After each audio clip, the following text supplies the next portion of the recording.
चलाओ यीशु अपने आप को मैं तेरे हाथों में सौंपूं, मेरे हाथों को थामो, मुझे मार्ग पे चलाओ यीशु अपने आप को मैं तेरे हाथों में सौंपूं, मेरे हाथों को थामो, मुझे मार्ग पे चलाओ यीशु अपने आप को मैं तेरे हाथों में सौंपूं। यीशुआ यीशुआ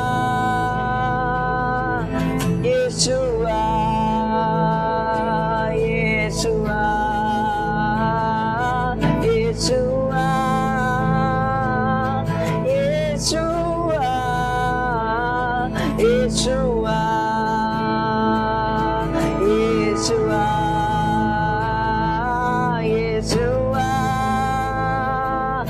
यीशुआ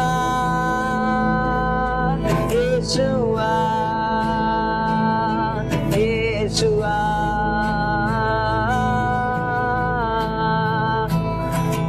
ओ यीशुए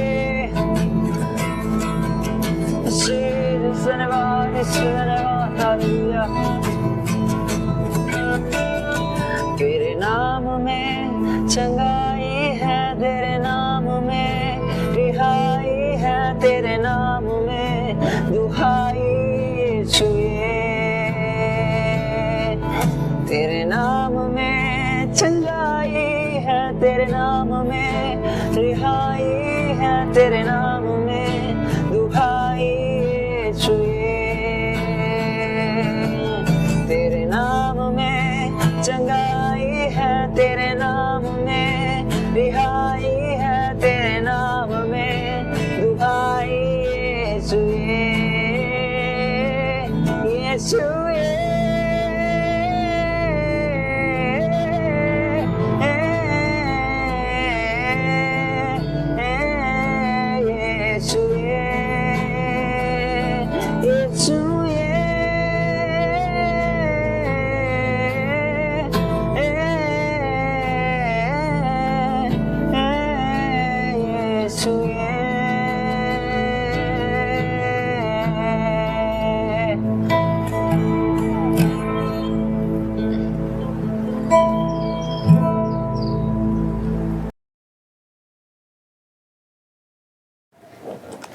प्रेज गॉड फॅमिली. आता झालेल्या आराधनेमध्ये माझ्या भावांनी खरोखर तुम्हाला परमेश्वराची खरी उपस्थिती आत्म्यामध्ये काय असते त्याच्यामध्ये नेलं आणि मला ठाऊक की तुम्ही प्रत्येक जण आशीर्वादित झालाय. तर आता वचनामध्ये जाण्या अगोदर आपण प्रार्थनेत जाऊया. रिहा खोरा मांदे लिखारा बालांदो लखारा मासे खेरी बाला खहांदो डोबारा सियांदो रबाला खारा मासे आंदे ओ रबाला खारा बारा बाला बारा लखारा मासे खे रोबलोम ब्रांदाला खांदरे खिया सुखोंदरी आंदो. प्रभू तो सामर्थ्य आज मी मागतो प्रभू येशू. माझे प्रत्येक भाऊ माझी प्रत्येक बहीण प्रभू येशू जे आराधनेमध्ये तुझ्या समोर आले प्रभू येशू, आज त्यांच्यामध्ये आता आज ही पेरणी होते प्रभू येशू तुझ्या वचनाची प्रभू येशू. आज तुझं वचन त्यांच्यामध्ये फळ आणल्या जाऊ दे प्रभू येशू, कारण तुझं वचन सांगतं प्रभू येशू की तू आम्हाला फळ आणणार असं ठरवलंय प्रभू येशू. त्यांच्यामध्ये प्रभू येशू 100% पीक आण प्रभू येशू, फळ आण प्रभू येशू आणि 12 महिने ते प्रभू येशू फळवंत असावे असं होऊ दे प्रभू येशू. तुझी कृपा आज मी माझ्या प्रत्येक भावावर घेतो प्रभू येशू. त्यांची जमीन मी आज सुपीक करतो प्रभू येशू. प्रत्येक बंजर जमीनला मी आज तुझं रक्ताद्वारे प्रभू येशू सिंचन करतो प्रभू येशू आणि ते फळ देतील असं मी घोषणा करतो प्रभू येशू. तुझ्या रक्तात मी प्रत्येकाला धुतो, शुद्ध करतो प्रभू येशू आणि त्यांची गुन्हा मी माफ करतो प्रभू येशू. तुझ्या रक्तात मी त्यांना सादर करतो प्रभू येशू आणि तुझ्या समोर ते असं प्रभू येशू जसं तुझं वचन सांगतं मलाकीमध्ये प्रभू येशू की जो पित्याच्या प्रभू येशू पुत्राचे हृदय पित्याकडे वळवणार तू परमेश्वर आहे प्रभू येशू. खरोखर प्रभू येशू हे वचन ऐकून प्रभू येशू त्यांचं हृदय तुझ्याकडे वळतील प्रभू येशू. त्यांचे मार्ग ते चुकलेले असतील पण ते तुझ्याकडे वळतील आज येशूच्या नावात प्रभू येशू. तुझी कृपा तुझी दया माझ्या प्रत्येक भावावर असू दे. तुझी कृपा दिली त्यासाठी धन्यवाद. पिता येशूच्या नावात धन्यवाद आहे, तू कबूल कर. आमेन. आजचा जो आपला टॉपिक आहे तो म्हणजे प्रॉब्लेम्स. आपण जे बघणार आहोत की प्रॉब्लेम्स का येतात, प्रॉब्लेम्स का असतात, आपण हे सगळे गोष्टी जे येतात आपण करणार आहोत. लिरो खबा सिखेंदे बारा खाला माखाबा रामौंदर बाला खारा बहायांदे. आपण जाऊया लूक अध्याय 4 वचन 1. लूक याचा अध्याय 4 आणि वचन 1. येशू पवित्र आत्म्याने परिपूर्ण असा यार्दोनेपासून परतला आणि त्याला आत्म्याने 40 दिवस रानात नेले. तेथे सैतानाने त्याची परीक्षा केली. त्या दिवसात त्याने काही खाल्ले नाही. ते संपल्यावर त्याला भूक लागली. तेव्हा सैतान त्याला म्हणाला, तू देवाचा पुत्र आहेस तर धोंड्यास भाकर हो असे सांग. येशूने उत्तर दिले, मनुष्य केवळ भाकरीने नाही तर देवाच्या प्रत्येक वचनाने जगेल असे लिहिले आहे. बस. तर वचनाप्रमाणे वचन सांगतं की येशू ख्रिस्त जो आहे तो अभिषेक झाला. येशू ख्रिस्ताचा अभिषेक झाला आणि लगेच त्याला जे अरण्यात नेण्यात आलं आणि तिथं सैतान भेटला. तर माझे प्रत्येक भाऊ जो आहे तो आता कोणत्या परिस्थितीमधून चाललेला आहे, कोणत्या त्याच्यावर व्याधी आलेत, कोणते त्याच्या फॅमिलीवर जर अटॅक झालेत, तर त्याला वाटतं असं काय. समजतं? येशू ख्रिस्ताचं जेव्हा अनॉइंटिंग आले तेव्हा प्रॉब्लेम्स येतात. याचा अर्थ जर तुम्ही अनॉइंटेड आहात तर प्रॉब्लेम्स येणं मस्ट आहे. पण परमेश्वराचा आत्मा तुमच्यावर असतो त्यावेळेस आणि तुम्हाला त्या प्रत्येक परिस्थितीचं वचन काय हे तुम्हाला माहिती पाहिजे. सैतानाने भाकर हे सांगितले, नंतर मला नम हे बोललं. जर तुम्ही पूर्ण स्क्रिप्चर हे काय पाहिलं, प्रत्येक जे सर्कमस्टान्सेस आले त्याच्यासमोर, प्रत्येक जे त्याच्यासमोर जे परिस्थिती आली त्याच्यासाठी त्याच्याकडे वचन होतं. बरोबर? तुम्हाला जे सोडवणार आहे ते आज वचन आहे. मला प्रत्येक ऐकणारे, माझ्या प्रत्येक भावाला बहिणीला ज्या सोडवणार आहे ते मी नाही तर माझ्या प्रभूचं वचन आहे. समजतंय? माझा बाप जो वचनामध्ये बोलला त्याच तुम्हाला सोडवणार आहे. कारण वचन सांगतं की येशूला भरमावण्यासाठी सैतान आला. तो म्हटलं पहिलं भाकर घे, नंतर त्याला म्हणतो मला नमन कर, मला सजदा कर. पण वचनाप्रमाणे येशू त्याला प्रत्येक वेळेस वचनातून उत्तर दिलं. जर तुम्ही प्रॉब्लेम्समध्ये आहे तर तुमच्यामध्ये वचन भरलेलं आहे का? जर तुम्ही अनॉइंटेड आहे तर तुमच्यामध्ये वचन 100% असणार. जर तुम्हाला अनॉइंटिंग काय हीच माहिती नाही तर तुम्ही प्रॉब्लेममध्ये एखाद्या वेळेस तुम्ही डगमगता का? कारण वचन तुमच्यामध्ये नाही. आणि जर वचन तुमच्यामध्ये नाही तर तुम्ही परिस्थितीच्या अभावी तुम्ही तुमची ढाल जी ते सोडून देता. समजतंय? जर तुमच्यावर प्रॉब्लेम येते, जर आपण पहिला पॉईंट जो पाहतोय तो म्हणजे प्रॉब्लेम येतोय अनॉइंटिंग बरोबर. जेव्हा तुमची अनॉइंटिंग होते, तर जेव्हा तुमच्यावर अनॉइंटिंग येते तेव्हा प्रॉब्लेम्स अट्रॅक्ट होतात. समजतंय? आपण जाऊया. हा झाला पहिला पॉईंट. याच्यामध्ये आपण डीपमध्ये पाहणार आहोत. हे फक्त मी इंट्रोड्यूस करून दिलं. आपण जाऊया योहान अध्याय 9 वचन 1. योहान अध्याय 9 आणि वचन 1. तो तिकडून जात असता एका जन्मांध माणूस त्याच्या दृष्टीस पडला. तेव्हा त्याच्या शिष्यांनी त्याला विचारले, गुरुजी, कोणाच्या पापामुळे हा असा अंधाळा जन्मास आला, ह्याच्या किंवा ह्याच्या आईबापांच्या? येशूने उत्तर दिले, ह्याने किंवा ह्याच्या आईबापाने पाप केले असे नाही, तर ह्याच्या ठाई देवाची कार्य प्रकट व्हावीत म्हणून हा असा जन्मास आला. बस. एक येते अनॉइंटिंग मुळे तुमच्यावर प्रॉब्लेम्स येतात.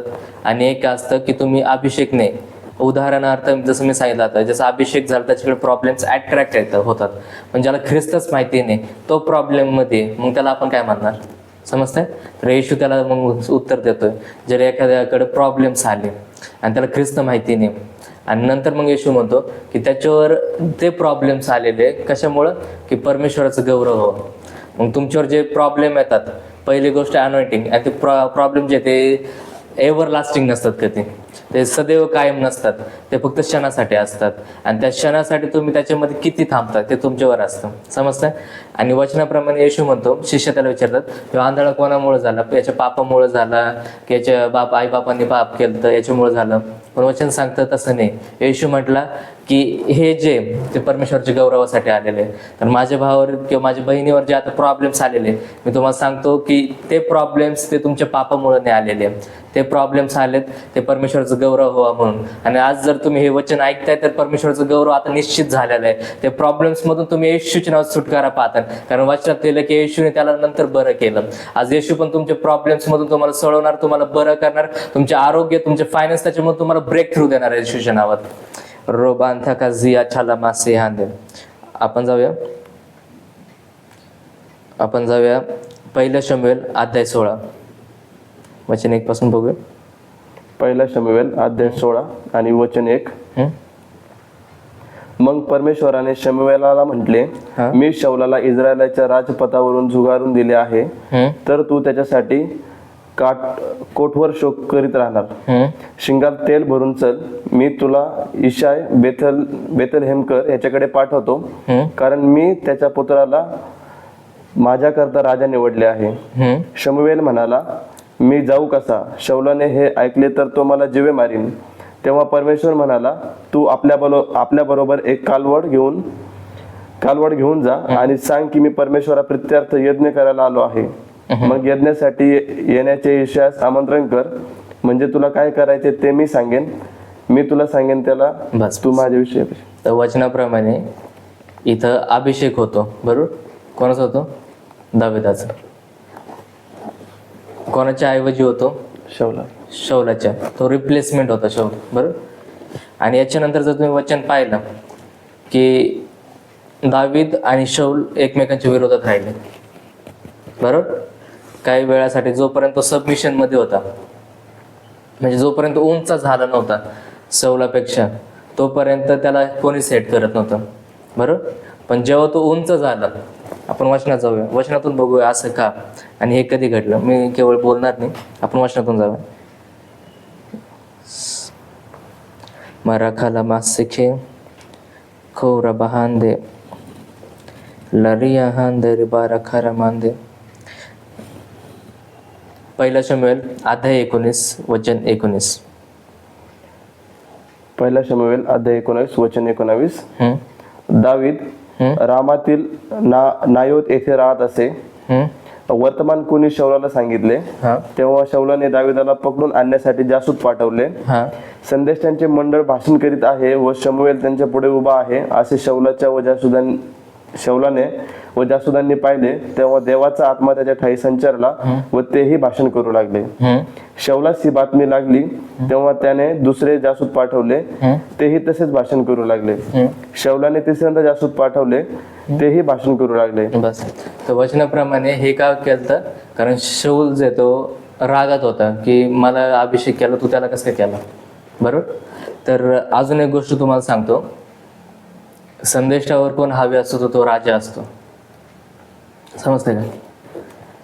कारण वचनामध्ये लिहिलं की शमूएल जो आहे तो घाबरला. कोणाला घाबरला? राजाला. पहिली गोष्ट होतं की शमूएल जो होता त्याच्याद्वारे राजा घाबरला, ही देवाकडूनची गोष्ट. पण शरीरामध्ये जे ते वचनाप्रमाणे शमूएल घाबरतो राजाला. हे एक वेगळा भाग आहे, आपण कधीतरी बघूया की राजा हा हायर कसा असतो प्रॉफिटपेक्षा. त्याच्यामुळे आपल्याला किंगली अनॉइंटिंग मध्ये का चालायचं असतं? किंग्स अनॉइंटिंग काय देतं आपल्याला, समजतं. आणि प्रॉफिटिक अनॉइंटिंग किंवा प्रॉफिटचं ऑफिस काय असतं आणि किंगचं ऑफिस काय असतं. जसं आपल्याला माहिती आहे की बाकीचे ऑफिस काय, तसं मग किंग ऑफिस काय आपल्याला ते पण बघायचं येणाऱ्या दिवसामध्ये. आपण जाऊया उत्पत्ती अध्याय 37 वचन 3. ही जसं आपण पाहिलं इथं की जेव्हा अभिषेक येतो तेव्हा दावीद जो प्रिय होता शौलाला, तो त्याचा लगेच विरोधी झाला. शौलाला जलसी आली त्याच्याबद्दल. का? कारण अभिषेक जे तो लोकांना तुमच्याबद्दल जलसी आणतं, समजते. लोक मग ऑटोमॅटिक प्रॉब्लेम आणतील तुमच्या लाईफमध्ये. काय नव्हतं, तुमच्या मार्ग तुमचा सरळ होता, पण केवळ तुमच्यावरती अभिषेक आहे म्हणून तुमच्यामध्ये प्रॉब्लेम्स येतील. आणि पण तुमच्यावरती प्रॉब्लेम येणार नाही म्हणून परमेश्वराने अभिषेक आणि आत्मा ठेवलेला, समजतं. वाचूया आपण उत्पत्ती अध्याय 37 वचन 3. इस्रायल आपल्या सर्व मुलांपेक्षा योसेफावर फार प्रीती करत असे, कारण तो त्याच्या म्हातारपणाचा मुलगा होता. त्याने त्याच्यासाठी पायगोळ जागा केला होता. आपला बाप आपल्यावर इतर सर्व भावांपेक्षा त्याच्यावर अधिक प्रीती करतो हे पाहून ते त्याचा द्वेष करू लागले व त्याच्याशी सलोख्याने भाषण करीनासे झाले. योसेफाला एक स्वप्न पडले, ते त्याने त्यांना सांगितले, तेव्हा ते त्याचा अधिकच द्वेष करू लागले. बस. तर द्वेष होणं, प्रॉब्लेम्स येणं, बरोबर. त्याचा छळ होतो, त्याला मारतात, समजतं. हे सगळं कधी होतं? जेव्हा परमेश्वर तुमच्यावर प्रीती करतो, जेव्हा तुम्ही अनॉइंटेड असतात, समजतं.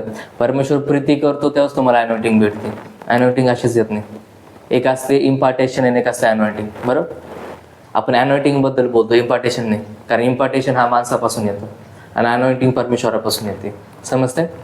आपण जे पाहतोय की तुमच्यावर प्रॉब्लेम येतात, इथं जे होतं योसेफावरती प्रॉब्लेम्स आले, बरोबर. त्याचे भाव त्याला द्वेष करू लागले, हेट्रेड आलं भावांचं, समजतंय का? कारण त्याच्यावरती बापाची प्रीती होते. जर तुमच्यावरती बापाची प्रीती, यहोवाची प्रीती तुमच्यावरती, आपल्या निर्माणकर्त्याची जी प्रीती, तर शैतान तुमच्या विरोधात राहणार, समजतं का? सैतान तुम्हाला हमेशा पाडायचा प्रयत्न करणार, पण सैतानाकडे जास्त अधिकार नाही. तो थोड्या क्षणासाठी येतो आणि तो जे त्याचं काम करायचा प्रयत्न करतो.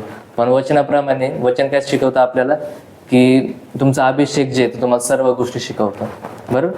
मग जो अभिषेक तुमच्यामध्ये ते तुम्हाला ह्या प्रॉब्लेम्सशी कसं डील करायचं ते पण तुम्हाला शिकवतो. कारण अभिषेक तुमच्यामध्ये वास करतो आणि तुमच्यामध्ये राहणारा अभिषेक हा खरा आहे, हा खोटा नाही. बरोबर? वचन सांगतं. मग खरा कोण आहे? पवित्र आत्मा. बरोबर? सत्याचा आत्मा ज्याला आपण बोलतो. मग जेव्हा तुमच्यावरती प्रॉब्लेम्स येतं ते खोटे प्रॉब्लेम्स आहेत, ते खरे प्रॉब्लेम्स नाही. समजतं का? मग त्या प्रॉब्लेम्समधून तुम्हाला पार जाण्यासाठी मग तुम्हाला सत्याचा आत्मा गरजेचा आहे. तसं आपण पहिलंच पाहिलं की येशूवरती पवित्र आत्मा आला आणि नंतर तो अरण्यात गेला. बरोबर? त्याच्यावरती प्रॉब्लेम्स आले, तिथे त्यांनी लगेच हार नाही मानली की मी आता अरण्यात गेलो, मी सैतानाशी सामना केला वगैरे. म्हणजे याचा अर्थ की जेव्हा तुमच्यावरती अनॉइंटिंग येते तेव्हा अनॉइंटिंग पण तुम्हाला बॅटल फील्डमध्ये नेते. समजतं का? तुम्हाला लढायला लावते अनॉइंटिंग. उदाहरणार्थ लहान पोरांना आपण कधी मिलिटरीमध्ये भरती नाही करत, लहान पोरांना आपण खेळायला लावतो. आणि जे तरुण असतात त्यांना आपण, ज्याला हिंदीमध्ये जवान बोलतात, बरोबर, जवान लोकच फक्त लढाईला जातात. का? कारण त्यांच्या हातामध्ये ताकद असते, बळ असते. जर परमेश्वराने तुमच्या हातामध्ये बळ दिलेलं आहे तर त्या प्रॉब्लेमसोबत लढायला, तुम्हाला बसायला दिलेलं नाही. तुम्ही जा, लढा त्या प्रॉब्लेमसोबत, कारण तुमच्या हातात अभिषेक आहे. परमेश्वराने तुमच्या हाताला अभिषेक केलेला आहे, सामर्थ्य दिलेलं आहे की तुम्ही त्या प्रॉब्लेमला मारता आणि मग परमेश्वराला करेन की माझा मुलगा जो आहे तो शूर आहे. समजते? जसं याकोब बोलला, याकोब जो आहे तो इसाहाक जो आहे तो इस्रायलाला म्हणतो माझ्या मुलाचा वास, किंवा इसाहाक आणि आपलं एसाव, तो एसाव समजून याकोबाला म्हणतो, इस्रायलाला म्हणतो की माझा मुलाचा वास जे ते शेत जसं असतं ते पूर्ण भरलेल्या याच्याप्रमाणे वास येतो त्याचा. जेव्हा तो वास घेतो, सुगंध घेतो, आलिंगन घालतो तेव्हा. का? कारण आपलं शरीर काय मातीचं आणि त्याच्यावरती केस होते, त्याला जास्त केस होते. बरोबर? आणि आपण पाहिलं केस काय असतात? विजडम. आणि तो म्हणतो किती चांगला वास येतो. का? जेव्हा विजडम येतं, कारण त्याला माहिती होतं लढाईला कोण जायचा? मोठा मुलगा जायचा, लहान मुलगा नव्हता जात. त्याच्यावर लढायला आपल्याबद्दल कोण आला? येशू ख्रिस्त आला. आपल्या प्रॉब्लेम सोबत लढायला कोण आला? येशू ख्रिस्त. मग आपले जे सगळे प्रॉब्लेम ते ऑलरेडी ते डिफिटेड, आपण ऑलरेडी विक्टोरियस झालेलो आहे. पण आपल्याला माहिती पाहिजे की आपल्यासाठी कोणतरी लढलेलं आहे आणि आपल्या मागे येणारी पिढी त्यांच्यासाठी आपण लढणं गरजेचं आहे. आता आपण पण कोणासाठी लढणं गरजेचं आहे? आपल्या फॅमिलीसाठी, आपल्या परिवारासाठी, आपल्या येणाऱ्या मुलांसाठी, आपल्या येणाऱ्या जनरेशनसाठी. समजते? तर माझे बसलेले प्रत्येक मित्र, माझे बसलेले प्रत्येक जो माझा भाऊ जो मिनिस्ट्रीमध्ये उतरणारे की उतरलेले आहे, तुम्हाला पण लढणं गरजेचं आहे. कशासोबत? तुमच्या प्रॉब्लेमसोबत. येशू ख्रिस्ताने सगळे प्रॉब्लेम सॉर्ट आउट केलेले, पण तुमचे स्पिरिच्युअल सन्स सोबत जे काही स्पिरिट लढतात त्यांच्यासोबत तुम्हाला पहिलं लढायचं. कारण परमेश्वराने तुम्हाला ठरवलं त्यांच्यासाठी, तुम्हाला मेंटर ठरवलेत, कारण तुम्ही त्यांच्यासाठी लढता आणि ते प्रॉब्लेम सॉर्ट आउट करता.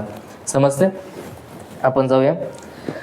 लरू बासे खेंदे बारो खाला मखामांदे बारा बहायांदे रे बहायांदे लेरू खाला बहायांदे ओखलो बहु वहायांदे खोरा बहायांदे तहायांदे ले बैरी कहांदे लिग्रो परहायादा बस्सा चला खाये देबे अब्रांथो रमांदे ओखो रमा लखा रमस्सेके ओखो रमा लखा रबा.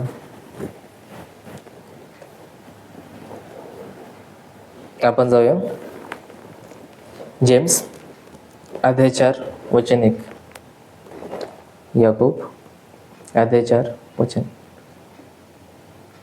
याकोब अध्याय 4 आणि वचन 1. तुमच्यामध्ये लढाया व भांडणे कशातून उत्पन्न होतात? तुमच्या अवयवात ज्या वासना लढाई करतात त्यातून की नाही? तुम्ही इच्छा धरता तरी तुम्हाला प्राप्त होत नाही. तुम्ही घात व हेवा करिता तरी हवे ते मिळवण्यास तुम्ही समर्थ नाही.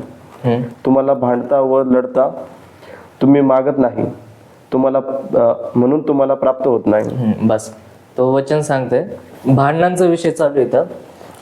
याकोब सांगतो भांडणाबद्दल येतोय आणि बोलता बोलता म्हणतो की तुम्ही मागताय तुम्हाला मिळत नाही. काय आपण भांडणं मागितलं नाही? तो काहीतरी वेगळं बोलतोय.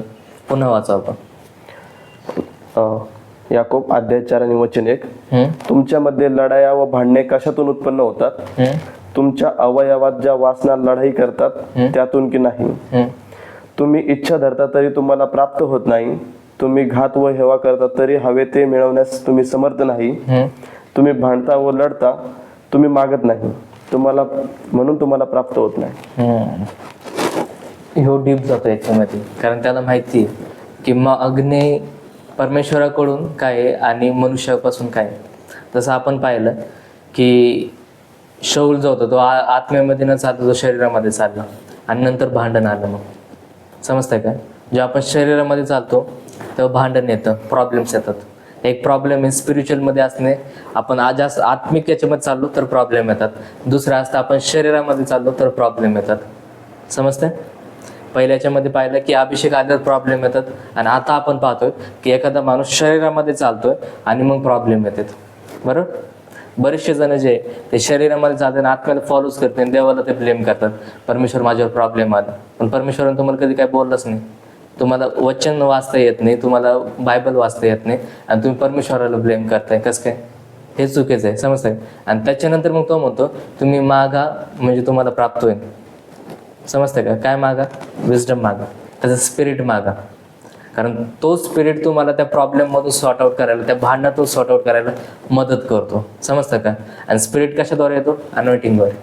बरोबर, जुन्या करारामध्ये जे स्पिरिट यायचं किंवा जेव्हा अनॉइंटिंग यायची तेव्हा स्पिरिट रिलीज व्हायचे प्रत्येकाच्या लाईफवरती, आणि तेव्हा जे मग त्याच्या प्रत्येक त्याचे जे भांडण असेल, तंटा असेल, त्याच्यातून ते बरोबर एस्केप व्हायचे. समजतं. आपण वाचनामध्ये जाऊया, बघूया. Leroka la masinde bakara makabasi brahayando la brahayande babakano sekende akora malakayande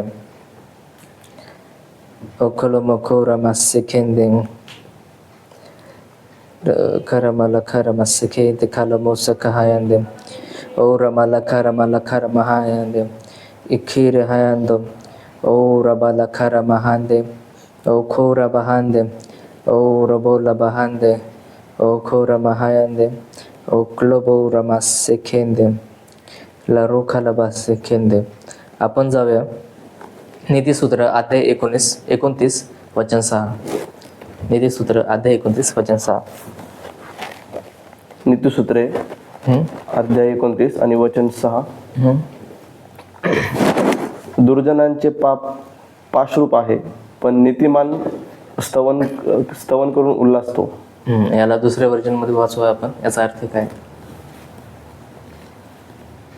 खोर बांधेसी प्रकोडाला खरमासी खेरी बरकार हयान, किंवा याला आपण स्तोत्रसंहिता अध्याय 14 आणि वचन अध्याय 141 वचन 10.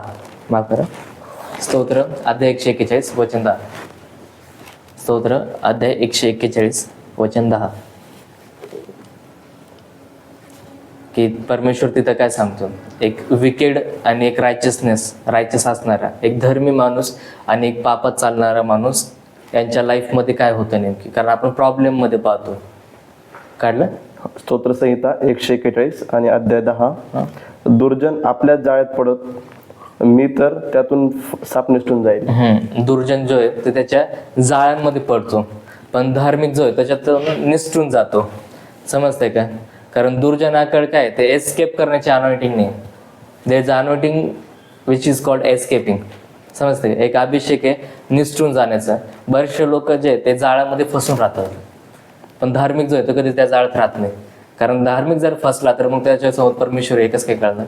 समजते, योसेफ पण जे ते जाळ्यात फसला नाही कधी कोणत्या, तिथं राहिला, त्याच्यावर जाळ आला पण तो निसटून गेला सगळ्याच्यातून. ती बाई त्याच्यावरती जे त्याच्यावर दोष करते पण तो निसटून गेला तिथून. बरोबर, तिथलचे राजे त्याच्यावर दोष करतात, निसटून गेला तिथून. समजते का, जर तुमच्याकडे निसटण्याचा अभिषेक आहे तर तुमच्यावरती आत्मा आहे. समजते, कारण 141 मध्ये काय लिहिलंय की दुर्जन जो आहे त्या ट्रॅपमध्ये, त्या जाळामध्ये फसतो, पण धर्मी जो आहे त्याच्यातून साप निसटून जातो. तो ट्रॅप येतो याचा अर्थ. समजतो का, याचा अर्थ असं नाही की ट्रॅप येणारच नाही तुमच्या लाईफमध्ये. याचा अर्थ प्रॉब्लेम येणार, 100% येणार. येशू पण म्हटलं जोपर्यंत तुम्ही जिवंत आहे तोपर्यंत तुमच्यावर प्रॉब्लेम येणार. बरोबर, येशू स्वतः बोललेले या गोष्टी. पण तुम्ही भय बाळगू नका, कारण ह्या जगाला मी जिंकलेलं येशू बोलतो त्याच्या पुढं. ते कंटिन्युएशन करतोय का, कारण ती एक अनॉइंटिंग आहे जे आपल्याला त्या प्रॉब्लेम मधून एस्केप करायला लावते. समजते. दुर्जनांकडे किंवा जे विकेड आहे त्यांच्याकडे अनॉइंटिंग नसते एस्केप करण्याची, त्यांच्याकडे अनॉइंटिंग असते प्रॉब्लेमला अजून अट्रॅक्ट करण्याची. एक अनॉइंटिंग असते जी आपण आपल्यावर अभिषेक आहे म्हणून येतात प्रॉब्लेम्स, आणि एक असते सैतानाची अनॉइंटिंग जी ज्याच्यामुळे आपोआप काय नाही करता प्रॉब्लेम मध्ये फसतात ते. समजतं का. आपण जाऊया साम्स याचा 91.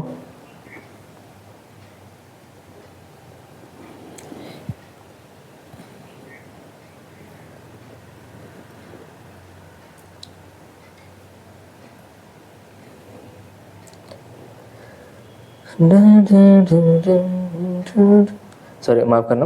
साम 23 अध्याय 5. स्तोत्र संहिता 23 अध्याय 5. तू माझ्या शत्रूंच्या देखत माझ्या पुढे ताट वाढतोस, तू माझ्या डोक्याला तेलाचा अभंग करतोस, माझे पात्र काठोकाठ भरून वाहत आहे. तू माझ्या शत्रू पुढं ताट वाढतोस, म्हणजे तुमच्या पुढे ताट येतो जेव्हा तुमच्या पुढे शत्रू आहे. तुम्हाला अन्न तेव्हाच भेटेल जेव्हा तुम्ही श्रम केलेले. समजतं का. त्याच्यावर परमेश्वर तुम्हाला श्रम करणारा म्हणतोय, लेबर्स बोलतोय. समजतं. कामकरी बोलतोय. याच्यामध्ये फरक आहे. काम करायला कष्ट करावं लागतं, मग त्याला अन्न भेटतं. स्तोत्रामध्ये तेच सांगतो की तो आपल्यासमोर ताट वाढतो कधी, आपल्यासमोर एनिमी असले तर. तुमची लाईफ मजेमध्ये चालली, तुमच्या पुढं काहीच प्रॉब्लेम नाही, तर परमेश्वर तुमच्यासोबत नाही. मग तुम्हाला आयुष्यामध्ये अन्न भेटणार नाही. आयुष्यामध्ये जे तुम्हाला नॉलेज काय, विजडम काय, स्पिरिट काय हे कळणार नाही जर तुमच्या समोर एनिमी नाही. जर तुमच्या समोर एनिमी आहे तर तुम्ही एकदम योग्य पाथमध्ये चाललेले. का, कारण परमेश्वरचं वचनच सांगतं परमेश्वर ताट वाढतो कधी, आपल्या शत्रूंच्या देखत. म्हणजे आपल्याला शत्रू असणं गरजेचं आहे. जर तुम्हाला एक पण शत्रू नाही, तुमचे सगळे मित्र आहे, तर तुम्ही स्वतः फसवलेले सैतानाद्वारे. समजतंय. त्याच्यामुळं सैतान पण सगळ्यांना मित्र म्हणून ठेवायचं एक चालू आहे. त्याच्यामुळे आता जर पाहिलं तर आता सगळीकडे काय चाललंय, वन नेशन. ग्लोबल इंडियामध्ये काय चालू आहे, पूर्ण ग्लोबमध्ये काय चालू आहे, आपण आता एक राष्ट्र बनू, आपण आता एक धर्म बनू, सगळ्यांना सोबत घेऊन हे जे ते एक चालू आहे. मैत्री चालू आहे सगळीकडं, आणि यांना माहितीच नाही पण शत्रुता असणं पण गरजेचं आहे कुठंतरी, आणि आतल्या आत हे घात करतात कुठंतरी. मग समजतंय का. हे सैतानाचा ट्रॅप आहे, हे जाळ आहे एक. समजतंय का. जसं आपण पाहिलं 141 मध्ये काय लिहिलं होतं, दुर्जन त्याच्या ट्रॅप मध्ये फसतो पण धर्मी जो त्याच्यातून साफ निष्ठूच आहे. आणि त्याच्यामुळं इथं जे चालू आहे, इथं जे आहे ते म्हणजे आपल्याला निसटून जायचंय. आता हे सगळं होणं गरजेचं आहे का, कारण आपल्याला आता जायचंय आपल्या घरी परत. त्याच्यावर हे सगळं चालू आहे. आणि हा जो अनॉइंटिंग आहे, जो कोणी परमेश्वरासोबत जाईल त्याच्यावरती अनॉइंटिंग आहे, एस्केप होण्याची. समजतंय का. पुन्हा वाचू हे वचन. स्तोत्र संहिता 23 आणि अध्याय 5 वचन 5. वचन 5. तू माझ्या शत्रूंच्या देखत माझ्या पुढे ताट वाढतोस, तू माझ्या डोक्याला तेलाचा अभंग करतोस, माझे पात्र काठोकाठ भरून वाहत आहे. खरोखर माझ्या आयुष्याचे दिवस, सर्व दिवस मला कल्याण व दया ही लाभतील. जर तुमच्या समोर शत्रू असले तर तुम्हाला ताट वाढवण्यात येतो, मग तुमचा अभिषेक होतो. समजतं का. जर तुम्ही मोठ्या कामासाठी बोलवण्यात आले तरच शत्रू तुमच्या मागे लागणार, नाहीतर अजिबात लागणार नाही. जर तुमच्या आरामात जीवन चाललंय तर एक पण तुम्हाला कुठंच प्रॉब्लेम येणार नाही. तुमच्या स्पिरिट लाईफ मध्ये प्रॉब्लेम नाही, प्रार्थनेला प्रॉब्लेम नाही येणार, काय नाही येणार. का, कारण तुम्ही मोठ्या कामासाठी बोलवलेलंच नाही. समजते. जर प्रॉब्लेम तुमच्या समोर आलेत तर समजून घ्यायचं माझं मोठं आता असाइनमेंट चालू झाली, माझं जे मोठं आहे, ज्या कामासाठी मला अपॉइंट करण्यात आले ते आता सुरू झालेली आहे. कारण माझ्या आता लाईफमध्ये जे चालू आहे ते प्रॉब्लेम आहे. समजते का. जर तुमच्या आयुष्यामध्ये जर प्रॉब्लेम आहे तर समजून घ्यायचा दावीद ह्या सगळ्यामधून गेला, त्याच्यामुळे त्याची असाइनमेंट सगळ्यात मोठी होती. समजते का. तो एकटा होता, तो राज्यांमध्ये परमेश्वराने आशीर्वादित केला, त्याच्या मुलावरती पण इतका विश्वास परमेश्वराने ठेवला नाही, पण त्यांनी जे ऑफर केलं म्हणून त्याच्यावरती विश्वास आला. समजते का. एक वेळ असतं परमेश्वर नेमतो एखाद्याला जेव्हा तो विश्वास योग्य. जर तुमच्या समोर शत्रू आहे तर तुम्ही विश्वास योग्य ठरलेले. त्याच्यामुळे परमेश्वराने तुम्हाला अन्न दिलंय. कोणतं अन्न, आत्मिक अन्न आणि शारीरिक अन्न पण. समजतंय. त्याच्यामुळे परमेश्वराने तुम्हाला अन्न दिलं आत्म्यामध्ये, तुम्हाला समजण्यासाठी की परमेश्वर तुमच्या सोबत आहे ह्या काळामध्ये पण. समजतंय. आणि त्याच्यानंतर परमेश्वर तुमचा अभिषेक करतो, तुमचा तेलाने अभिषेक करतो, आणि नंतर तुमचा जो प्यार आहे तो उमरून वाहतो. समजतं. जेव्हा एनिमिटी येते, जेव्हा एनिमी येतात, तेव्हा समजून घ्यायचं आपलं प्याला आता उमटणार आहे. आता आपलं प्याला जे आहे ते ओव्हरफ्लो होणार आहे. आता त्याच्यामुळे जॉय मध्ये आपल्याला आज हमेशा राहायचं, कारण परमेश्वराचा आनंद काय आपली ताकद आहे, वचन सांगतं. आणि तेवढ्या ताकदीमध्ये जर आपण चाललो तर मग ह्या एनिमीला आपण सोप्या रीतीमध्ये आपण हारू शकतो. आणि त्याच्यासाठी परमेश्वराने आपल्याला वचन आत्मा दिलेलं आहे, कारण देवाचं वचन काय आत्मा आणि जीवन आहे. आणि ह्या प्रॉब्लेम्स मधून जाण्यासाठी, ह्या प्रॉब्लेम्स मधून निसटण्यासाठी आपल्याला आत्म्याची गरज आहे. बरोबर, कारण आत्मा काय सगळ्यात फास्ट आहे, सगळ्यात वेगवान आहे. बरोबर, आपण एक मिनिट तुम्हाला वचन दाखवतो.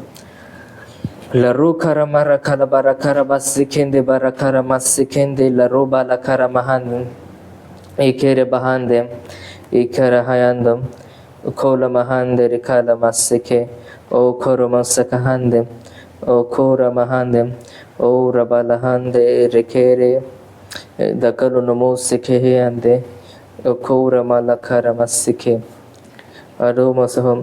योहान अध्याय 3 वचन 8.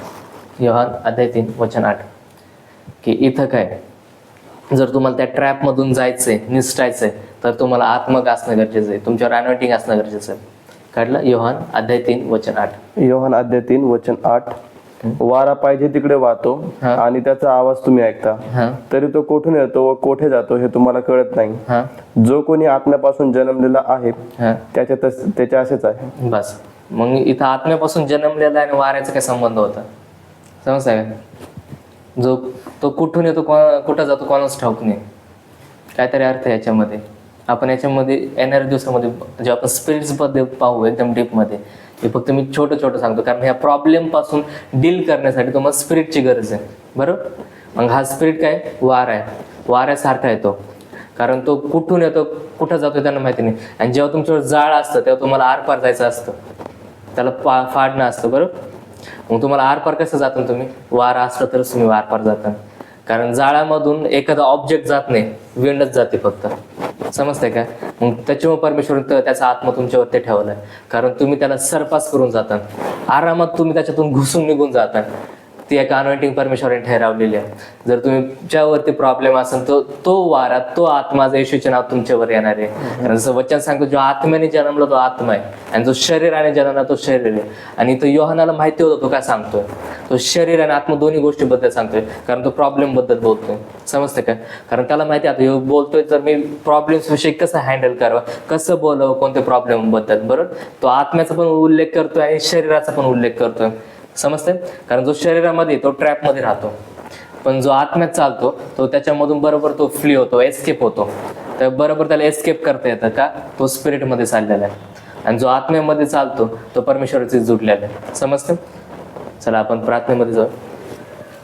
ओ खर बालेंदो रखाला मासेरी खारा बारा खांदो रबांथे लिरो खाला महांदे रिबाला रखा रमालेंदो लबोरा मासेंदे ओ क्रबांडे खाजीरो माला रिही देखीरी मालांदे रिखांदो ओ ब्रांथा का डीडा बासच्छाला मासिके आहांदे रिखाला महांदे रिखाला बहांदे. प्रभू येशू, मी प्रार्थना करतो प्रभू येशू, जेवढे माझे भाऊ माझी बहीण प्रभू येशू आज जे प्रॉब्लेम्स मध्ये प्रभू येशू, आज त्यांच्यावरती मी तुझा प्रभू येशू आत्मा आणतो, तुझा अभिषेक आणतो प्रभू येशू, आणि त्यांच्यावरती प्रभू येशू एस्केप करणारा अभिषेक प्रभू येशू, त्याच्यातून निसटून जायचा अभिषेक मी त्यांच्यावरती बोलतो प्रभू येशू. खरोखर तुझा हात आहे म्हणून प्रभू येशू तो त्यांच्यावर दाखवतो, त्यासाठी धन्यवाद देतो पित्या परमेश्वर. आणि प्रभू येशू खरोखर प्रभू येशू यांचं प्याला आता उमडणार आहे, मला माहिती आहे प्रभू येशू, तो वाहणार आहे, ओव्हरफ्लो होणार आहे. मी घोषणा करतो प्रभू येशू, यांना कळू दे प्रभू येशू की तू यांचा परमेश्वर आहे प्रभू येशू. यांच्या प्रभू येशू प्रत्येक प्रॉब्लेम्स मध्ये जो मसा प्रभू येशू, जो प्रभू येशू आत्मा तू यांच्यावर ठेरावला प्रभू येशू, ते मोठ्या कामासाठी प्रभू येशू. जेवढे मला ऐकतात प्रभू येशू, मला श्रवण करतात प्रभू येशू, ते मोठे काम करतील. मी घोषणा करतो प्रभू येशू, ते येणाऱ्या प्रभू येशू, येणाऱ्या काळामध्ये प्रभू येशू ते मोठं रिवायवल आणतील. मी घोषणा करतो प्रभू येशू, तो सामर्थ्याचा आत्मा मी त्यांच्यावरती बोलतो प्रभू येशू. आणि आज झालेल्या वचनाद्वारे प्रभू येशू, तू माझ्या प्रत्येक भावाला, माझ्या प्रत्येक बहिणीला तू आशीर्वादित केलं, त्यासाठी धन्यवाद देतो पिता येशूच्या नावात. धन्यवाद देतो पिता परमेश्वर. आणि हे जे आपण टॉपिक आहे आपण अजून डीप मध्ये बघणार आहे, कारण आजचं जे टॉपिक आहे आपण केवळ वर पाहिलेलं आहे, की आत्मा काय असतो, प्रॉब्लेम्स काय असतात, प्रॉब्लेम्स कोणापासून येतात, आत्म्याकडून अभिषेकामधून आलेले प्रॉब्लेम कोणते, शरीरामध्ये आलेले प्रॉब्लेम कोणते, एस्केप कसं व्हायचं त्या प्रॉब्लेमपासून, एस्केप कोण होऊ शकतं, आत्मा काय असतो आणि आत्मा कोणत्या आत्म्याला बोलवतो, आपण ते आत्मा होऊन कसं त्याला सरपास करू शकतो, ह्या सगळ्या गोष्टी जे त्या आपण आज पाहिल्या आणि बाकी आता येणाऱ्या व्हिडिओमध्ये जे तर आपण पाहणार आहोत. आणि अजून एक गोष्ट, आता इलेक्शन पिरियड चालू आहे, तर या इलेक्शनसाठी ऑब्व्हियसली आपण संदेश देतो, आपण काहीतरी बोलणार आहे. आज रिव्हील करणार आहे की कोण जिंकणार आहे, कोण नाही. रिखाला सिखेंदेरी बाला खाराबा सिखेरी महान दोर खोला महान देरी खायला. काय वाटतं तुम्हाला कोण जिंकते? कारण सगळीकडे जे महाविकास चालू आहे, सगळीकडं आता सगळे वन झालं, जसं आपण वचनामध्ये पाहिलं की सगळीकडे आता एकत्र येतात सगळ्या पार्टी आणि त्यांनी एक युनिटी स्थापना केली दोन्ही पार्टींनी पण, बरोबर. पण आता हे गव्हर्नमेंट इश्यू आहे म्हणून मी एकदम स्पष्ट नाही बोलत, पण ज्याला कान आहे, ज्याला आत्मा आहे तो ऐको, ज्याच्यासोबत हाती आहे तो जिंकणार आहे. ज्याला कान आहे तो ऐकू आणि समजून घ्यावं, ज्याच्यासोबत हाती आहे तो जिंकणार आहे. मी कोणाचं बोलतोय त्याच्यामध्ये तुम्हाला टाइम पण दिसन, टाइम पण कळून येईल, तुम्हाला सगळं काय कळून येईल. मी कोणाबद्दल बोलतोय, हत्ती कोण आहे, हत्तीचा अर्थ काय, एक जुना माणूस ज्याच्यासोबत टाइम आहे, तुम्ही पाहता येणार दिवसामध्ये. Signing out, professor.